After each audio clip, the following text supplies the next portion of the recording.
So basically we imported the lines, we turned it into line layer 0, and then turned the color by layer, line weight by layer, and the line type by layer.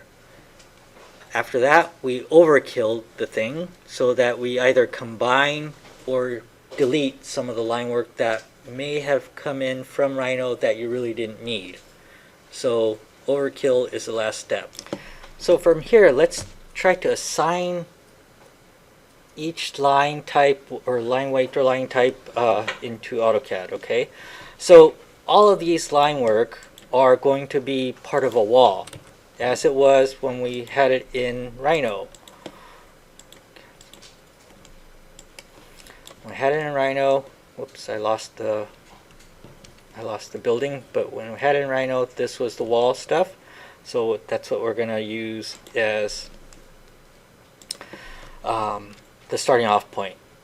What we want to do is to select all of these lines. Remember, same way that you select in Rhino, if you go from right to left, I'm sorry, left to right, dyslexia, you're only going to select whatever is in the box. So left to right, I just selected those.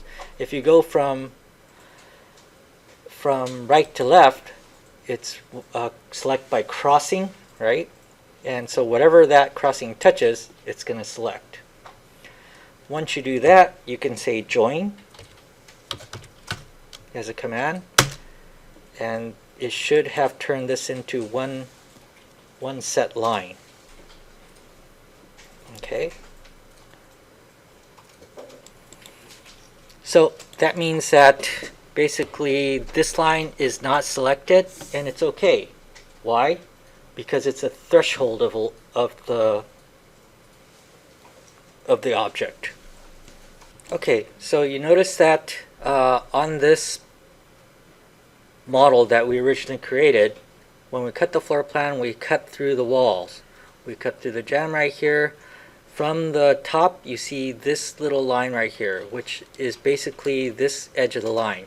You could have the ground on this ground plane, and you have like a floor that's maybe 8 inches up, right? So that line is very much necessary, but it's not necessarily part of the clip plane wall. That's why when we got it into AutoCAD, we had it separate, and we joined all the wall parts up so that could just be its own individual layer. Okay, so why don't we do this right now, just so that we could add a little bit more detail to this thing.